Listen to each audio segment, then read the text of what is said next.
大家问千万字，大家要跟大家做伙来捌一日。有时阵咱新闻报道，甲人性骚扰的社会案件，就是黑白甲人亏，甲人卡来手来，米高想，高高甜。今仔日要甲大家小解，这一日就是说说读第一条。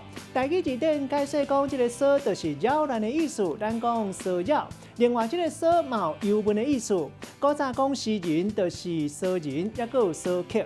带大家做伙来小解这两个词。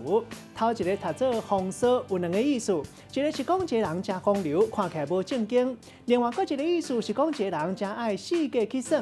第二个词读做骚扰，也就是扰乱的意思。